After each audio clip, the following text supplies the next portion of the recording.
ఇషాన్ కిషన్ ఐపీఎల్లో ట్రెండింగ్లో ఉన్న ప్లేయర్లలో ఒకడు. ముంబై డైనమిక్ బ్యాటర్గా ముద్ర వేసుకున్న ఈ బ్యాట్స్మెన్ను ఆక్షన్లో ఎస్ఆర్హెచ్ దక్కించుకోవడంతో కావ్య మారన్ ఫుల్ ఆనందంలో మునిగిపోయింది.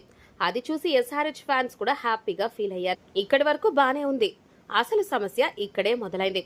ముంబైలో ఓపెనర్గా అదరకొట్టిన ఇషాన్ కిషన్ కు ఎస్ఆర్హెచ్ లో ప్లేస్ లేదు.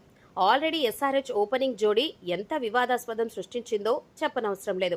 అందుకే కిషన్ ను వన్ డౌన్ లో పంపించాలని చూస్తుండగా ఇప్పుడు వన్ డౌన్ లో అతని స్టార్ట్స్ చూస్తుంటే ఎస్ఆర్హెచ్ మేనేజ్మెంట్ తలపట్టుకుంటుంది. వన్ డౌన్ లో బ్యాటింగ్ కు రాగా కేవలం 19 సగటుతో 216 పరుగులు మాత్రమే చేశాడు.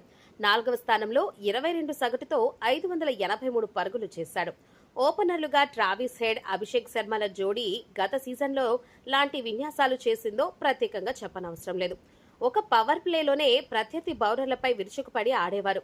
మరి అలాంటి ఓపెనింగ్ జోడీని ఇషాన్ కిషన్ కోసం మారుస్తారంటే అది అపోహనే చెప్పాలి.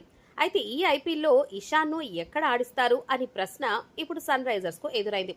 ఒకవేళ కిషన్ ను ఓపెనింగ్ కు పంపాలి అంటే హెడ్ కు జోడీగా పంపించాలి. అభిషేక్ ను వన్ డౌన్ లో ఆడించాల్సి ఉంటుంది. ఓపెనింగ్ లేదా వన్ డౌన్ ఈ రెండు తప్పితే మిగతా ఏ స్థానంలో ఆడించినా జట్టుకు పెద్దగా ఉపయోగం లేదని చెప్పాలి. చూడాలి మరి హెడ్ అభిషేక్ ను కాదని కిషన్ ను ఆడించే అంత సీన్ ఇషాన్ కు ఉందా అని అభిమానులు కామెంట్స్ కూడా పెడుతున్నారు. మరి ఈ డైనమిక్ బ్యాట్స్మెన్ ను పాట్ కమిన్స్ ఏ విధంగా వాడుతాడో చూడాలి. అంటే మార్చి 23 వరకు వెయిట్ చేయాల్సిందే. మరి ఇషాన్ కిషన్ ఏ ప్లేస్ లో బ్యాటింగ్ కు వస్తే బాగుంటుందో కామెంట్స్ రూపంలో తెలియజేయండి. కంటెంట్ నచ్చితే లైక్ చేసి ఛానల్ ను సబ్స్క్రైబ్ చేయండి.